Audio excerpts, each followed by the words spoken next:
Huh? Yeah. Nay, nay, nay, nay, nay, nay, nay, nay. Just a remembrance that your test is Friday. Next time's review day. Okay. Awesome, awesome. Next time. Whoever has that. Probably.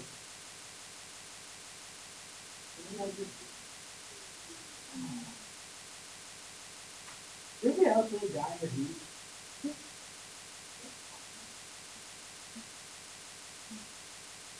They got to go do it. I know. I'll do it. This is talking really weird. What am I talking about? Hey, you're doing it too. Or you forget what you're doing as you're doing it. Okay. Here is an inequality that you guys have learned in the past. You should be able to solve this fairly easily. What shall I do? Yes, Curly. So, like equal times, so I add the 6, right? Divided by 2, 3, I mean. X is greater than or equal to, that means 2 is greater than or equal to X. So the largest number I can be is 2, the smallest number I can be is negative infinity. So whenever you have inequalities, your answer is in terms of an inequality. Okay? Or an interval. And because we're where we're at, we're using intervals. Every one of those values would make it work, right? Let's pick any value. Let's pick 7. Not 7, because 7 doesn't make it work. Let's pick negative 7. 3 times negative 7 is negative 21. Negative 21 minus 6 is negative 27. Is 0 greater than or equal to negative 27? Is that true or false? True. So therefore, this interval is a true statement. Right? Any other questions there? But the way we're going to be doing it today, because it's not all linear inequalities, it's not just that easy to see. Okay? We're going to do it via graphing. Okay? So if I just graph 3x minus 6, we'll be able to go down negative 6, rise 3, run 1, rise 3, run 1. Looks like that, doesn't it? Now, somebody in my last class was like, Mr. Roberts, is it where I change one side or the other? No, because it's not y equal, it's still a linear inequality, meaning it's not two variables, right? It's just one. I'm treating like it has two variables. But basically it's saying, when is this graph less than 0? Well, the graph is less than 0 here, isn't it? Would you guys agree with that? Now notice, I didn't do my 2 times, but I went over 3 up 1, over 3 up 1. Where did we stop being below 0? From negative infinity to 2. I can visualize it via a graph just as much. Does everybody understand where I'm going with? Okay, let's go on. Let's say I have 0 is less than x cubed minus 2x squared minus 4x plus 8. So as you'll notice here, this time it's not a linear inequality, is it? It's a cubic inequality. We've never studied a cubic inequality. So remember, a cubic inequality could look different. It could go through the x-axis many times, can't it? So there's going to be more than one interval that would make this work. You guys agree?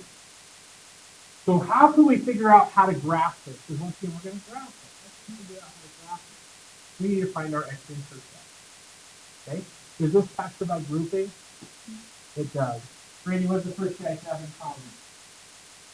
X squared. If I factor out x squared, I have x minus 2. The next part is a negative 4 in common, right? X minus 2.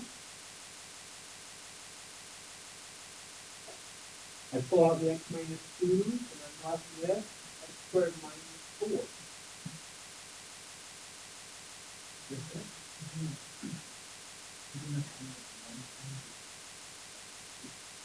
Okay, but if I pull out -4 here, that makes me positive. If I pull out -4 out of here, that would make them a -2. If your third term or your first term is ever negative, always pull out.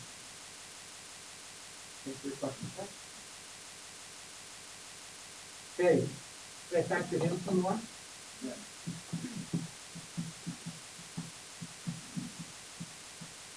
So basically, that's x minus 2 squared, x plus 2, correct? Would you guys agree? Okay, yeah. Hey, where's my zeros or my x-intercepts? Because that's, remember how we graph this, is our x-intercepts and our end behavior and our multiplicity, right? So it's that 2 and that -2. Because it was an x cubed, not a negative x cubed, our end behavior has this kind of looking idea because an x cubed with a positive leading coefficient, right? See how everything's coming together. Okay? So we go through, we come up. We're going to bounce across. We are going to cross because it's an odd multiplicity here. Yeah? Did you read your calculator? Or Connor did? Connor did. So he crosses. Now he's going to bounce so he has an even multiplicity. Hey, ladies and gentlemen, is it okay to be zeroing in this inequality? Would it a zero satisfy my inequality? It would not. So we have a slight dilemma here, and we have a dilemma here, right? So we're looking for when this graph is greater than. So we're looking for when it's positive. So that area, huh? Now, if it was an equal to, I could just say, hey, it works from everywhere from where? -2 to infinity, right? If it was equal to. Because then the zeros work. But can I be 0? No, yes. Just to say, well, I guess 0 is less than this stuff. So when 0 is less than this stuff has to be greater than 0. And that stuff is greater than 0. Does that answer your question? So what are the intervals that make this work? Go ahead, Dan. -2. Ooh. And we'll bracket. Parentheses, because I can't do that. Oh, right. And then 2 parentheses. And then bracket. And then 2. Did everybody see that? Because, so I'm saying, if there was a bracket here, if this wasn't include, I could just say -2 to infinity, right? But because I cannot be 0, because 0 is not greater than 0, right? It doesn't work, so I have to stop there. And then continue on. Okay? Does everybody see how you could use a graph to show where this is at? Now the key thing here, guys, what if that was equal to 7? Where I want, is it hard to figure out where it's equal to 7? It's above and below 7. Is that a little harder? So what should you do? Get everything on one side and always make it equal to 0. Does that make sense? Scale is equal to 0 or greater than or equal to 0. You always want it there because then you can say, is it above the x-axis or below the x-axis? Okay? Does that make sense? Such as our next problem. Where is the look? Where is the look?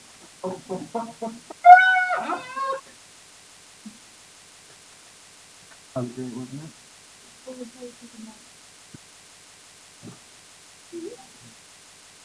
Okay. Thank you. Thank you very much.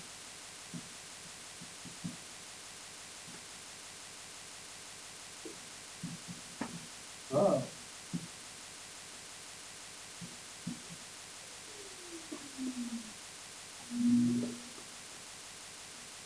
Everybody take the ACT? Good. Sorry, you made good. Hey, did you guys hear the Sterling Scholar nomination? Who the winners were? Good stuff. Huh? Zach Sadie. There was between him and Amelia, and I think Amelia was a good chance for a couple of years. Not necessarily exactly beat her. I don't know what the hell happened. Either way.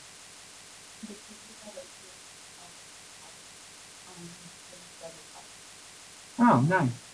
But I just, pretty good shout out. You guys are on an honor track. There's a good opportunity for you guys to be a true installer. Especially if you're a sophomore, because you can take ABC calculus next year, or things like that. That makes sense. So just think about it. That's a good opportunity to start thinking about that now, because there is scholarship money that goes along with the installers opportunities where you could get something with that.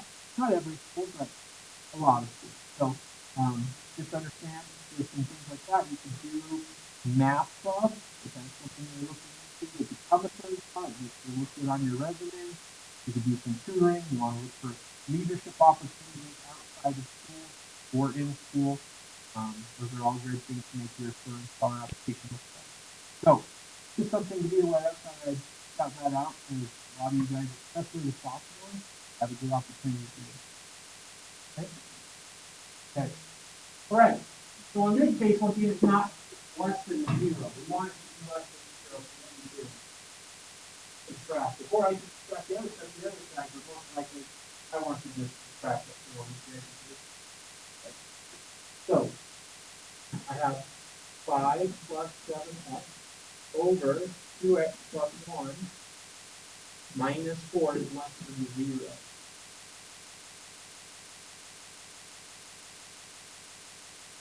I need to get a common denominator to add those two fractions together, correct?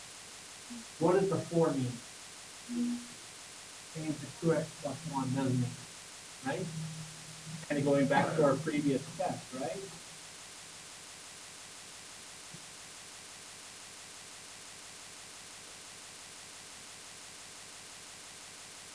So my denominator becomes 2x plus 1, and my numerator becomes 5 plus 7x minus 8x minus 4.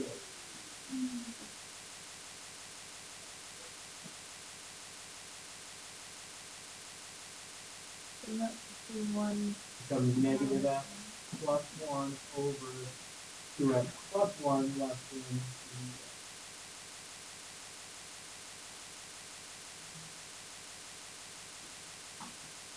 Oh.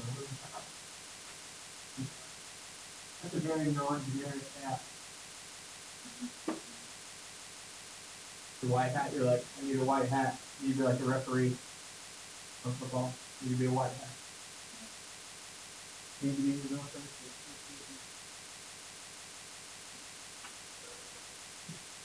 Hey, how does negative x plus 1 and 2x plus 1 is it less than 0? Just for, technically, guys, I don't have to graph it. I could just do my number line that I showed for graphing. I'll show you how that works. Well, let's go ahead and graph this just for remembrance sake, right? Studying a little bit deeper of what we did. Okay, how many times, let's go with that. What's our vertical asymptote? Negative 1/2, because that's where the denominator is equal to 0, correct? That's a value I cannot see.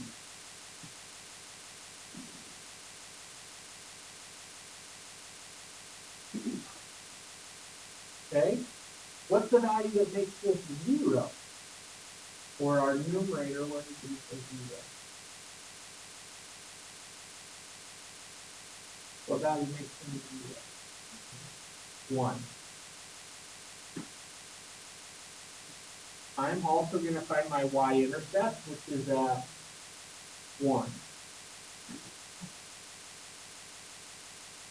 And then the last thing I need to find is my behavioral asymptote, correct? Maisie, do you remember how we find our behavioral asymptote? Long division. Good job, Maisie. How many times can 2x go into negative 1? Negative 1/2, right? So our behavioral asymptote is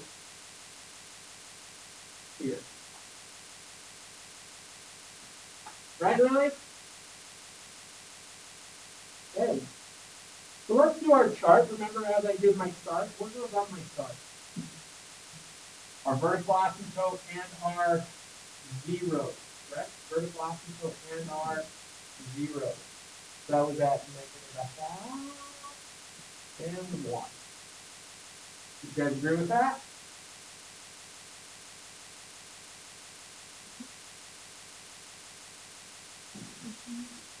Remember our vertical asymptote and our zeros. That's what goes on the chart. You were here last time, and I see something to write down. Okay? So, let's pick a number. Let's pick a number larger than 1. A billion or a million, a big number. Here we go. What's a negative a million plus 1? Negative. 2 times a million plus 1. Positive. Negative over a positive is a negative. And that should have made sense, ladies and gentlemen, because once again, as I go to infinity, what do I need to approach? My behavioral asymptotes, right? Whether it's a horizontal asymptote or a line. Ultimately. Okay? So from here, we approach. Because it's negative. Now, ladies and gentlemen, let's pick a number between 1 and negative a half, which we already have. We picked 2. We picked 0, didn't we? We've already picked that number. And we had it to be 1, which is a positive result. So remember, from here to that asymptote, I either got to go up or I got to go down. We're going to go up. And there it is.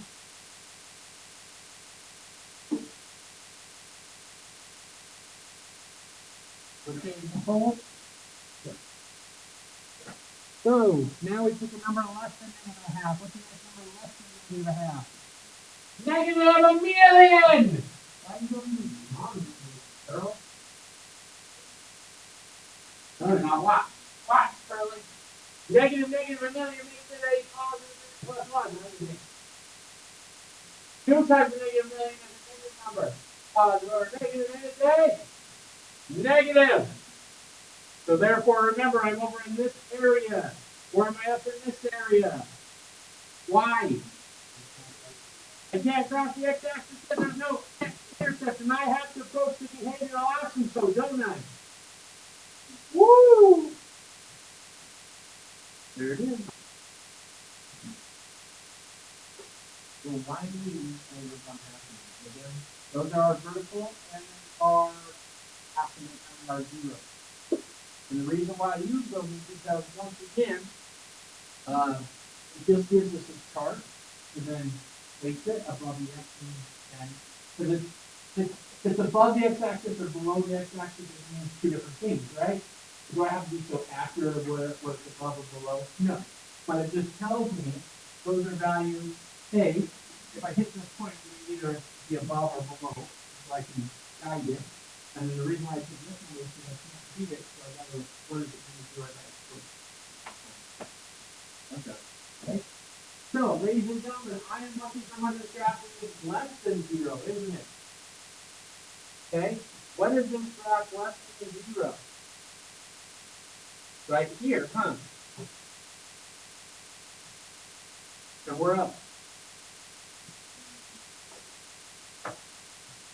Those two sections when it's less than 0.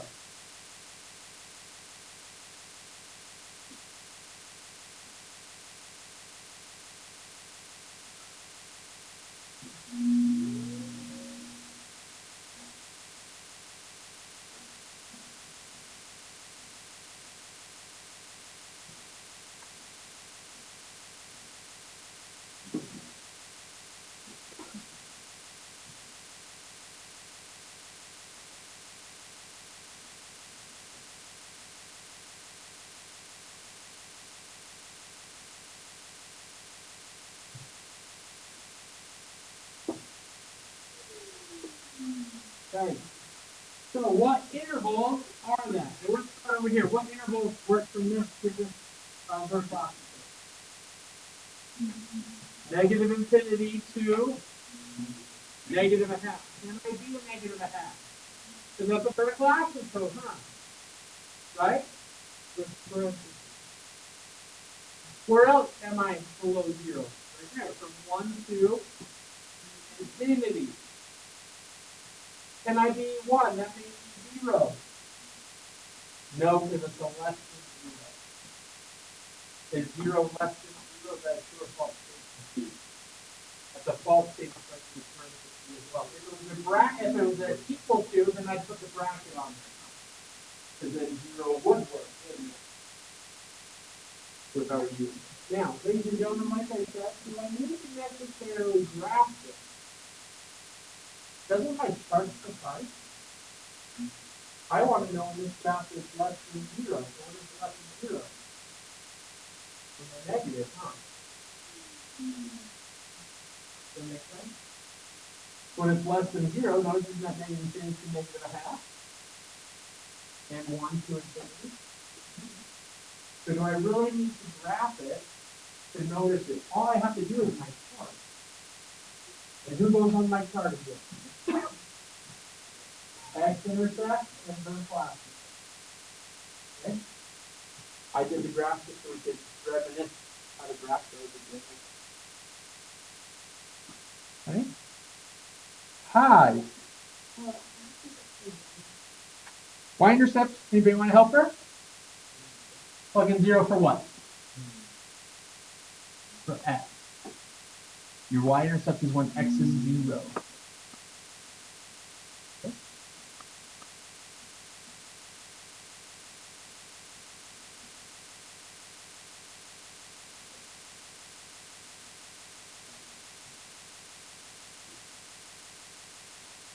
Any other questions? Hey, we're going to skip on. Let's go on.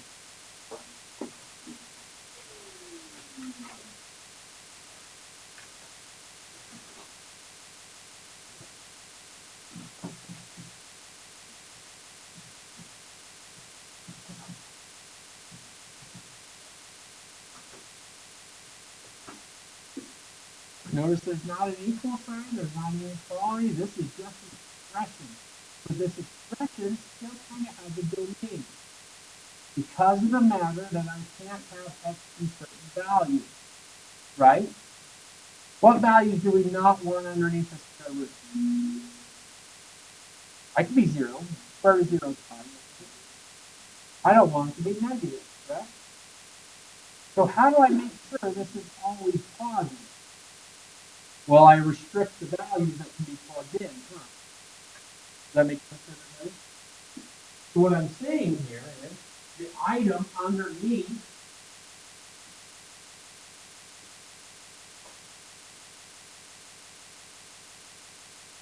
the item underneath the radical, I only want that to be what? Greater than or equal to 0. You see now how it works with what we're doing today? It didn't start off as an inequality, but do we have an inequality now? Sure we do, right? And then we're going to solve it. Okay? So really quickly, let's practice. And what is 4 minus x squared? What's that called? Difference of squares. That's going to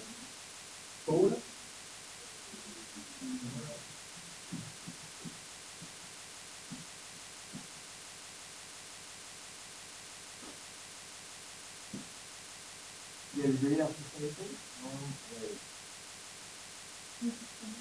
I don't need to solve it. And once again, what am I asking for? What is the question of the day? What is the domain?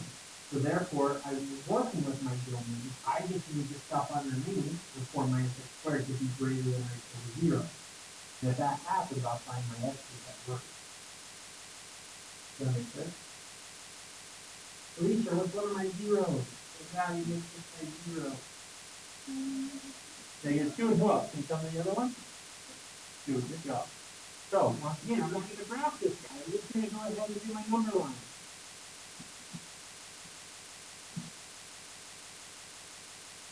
Pick a number greater than 2. 5. 4 billion. 2 minus 5. So that's negative. 2 plus 5. Positive. Negative times a positive is a negative. Pick a number between negative 2 and 2. 0. I get 2 minus 0 and 2 plus 0, which are both Positive. A positive times a positive is a positive. Pick a number less than -2. -1 billion. 2 minus a minus a billion becomes a positive. 2 plus -1 billion becomes negative, so positive times a negative is a negative. Ladies and gentlemen, we are looking for what? Greater than 0, right? Because we're looking for greater than 0, we're looking for the positive aspect, correct, friend? Which is this one. Can I be these values this time? Is it okay to be 0? These values gave me 0, correct? Is it okay to be 0? This is a greater than, huh? Or equal to, I meant equal. So what's our interval that makes this work? -2 to 2 with bracket. Wait, when do you use bracket? Okay, isn't a bracket like an equal to? It includes that number. Oh, So I it's like see. when it's greater than equal to or less than equal to. Okay. Cool. Answer your question? So, Hey, if you graph this, that's what 4 minus x squared looks like. Where this is -2 and this is 2. Notice, look at this part above the 0. In between -2 and 2. So could we do it via a graph as well? Sure can. So Larissa, since you're wearing that ugly hat, how'd you feel yesterday? Is it? I was kind of grateful because they did treat me that ugly blue jean. Guess what, guys? We have one more exam. What time we get out of here? 12:07? No, 11? What? Really? Holy shit, guys, we are busted. That means I can actually do your guys' homework. You haven't done it. It's online, though. Online. I ain't talking about my Wi-Fi. Nobody give me that.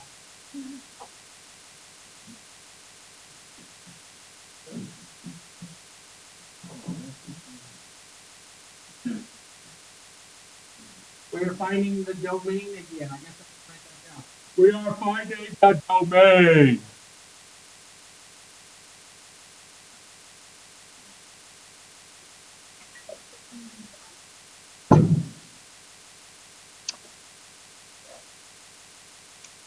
Finding the domain, finding the domain, finding the domain. Hey, Bob. I thought you were leaving me this morning. I'm glad you did. Did you not tell me at one point?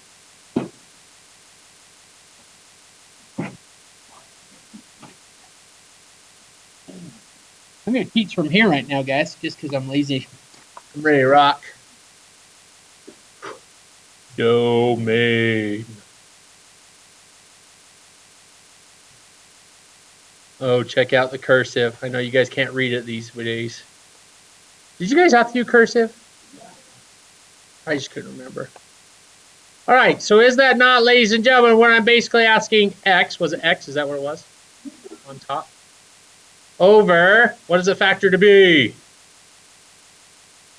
X minus 8 and x plus 3. Do I need to graph this whole idea? Huh? No, all I have to do is the what? The chart. Who goes on the chart? By the way, this is when we want this stuff to be what? Because it's underneath the square root. Greater than or equal to 0, right?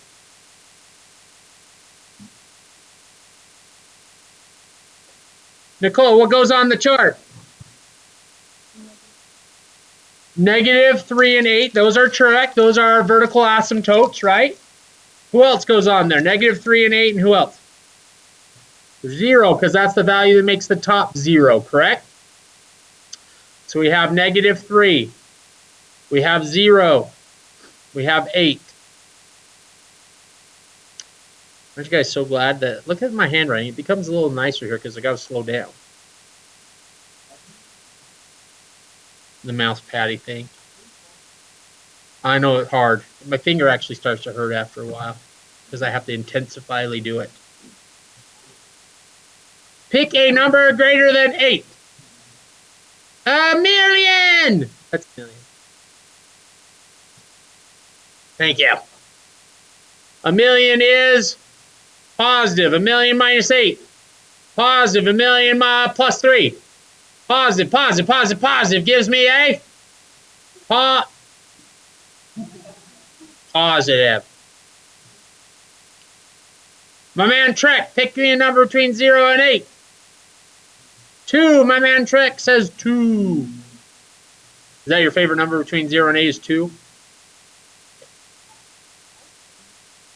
Oh, yeah. Okay, so we got 2, which is positive. What's 2 minus 8? Negative. 2 plus 3.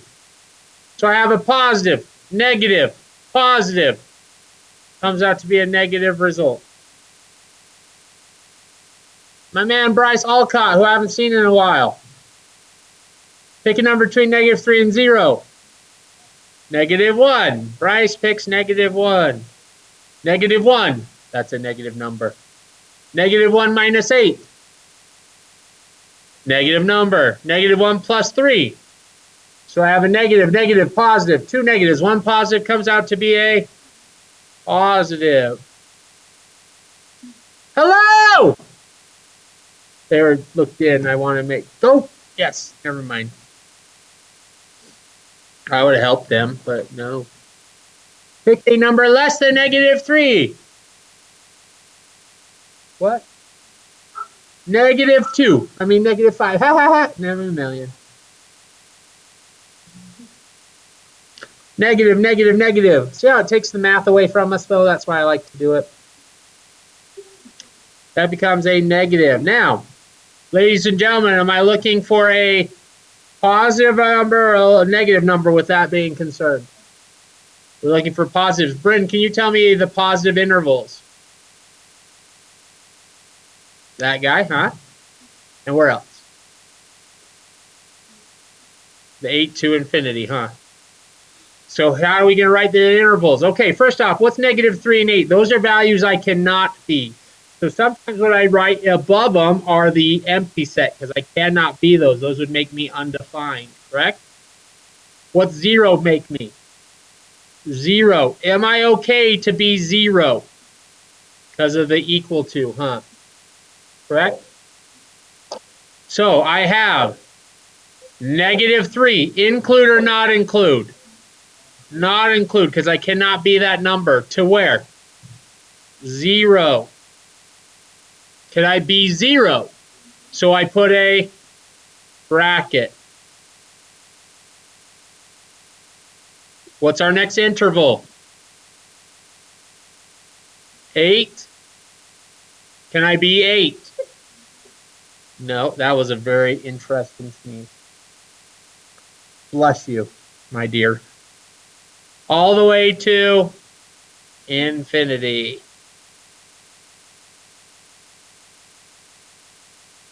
What was the lesson of the day? Basically, ladies and gentlemen, find your x-intercepts and your vertical asymptotes, if any. Put them on the chart. Find the intervals that make it work. That's really where it's at. Pretty self-explanatory. What should all your answers look like today? Intervals, right? Should be interval notation. Any questions?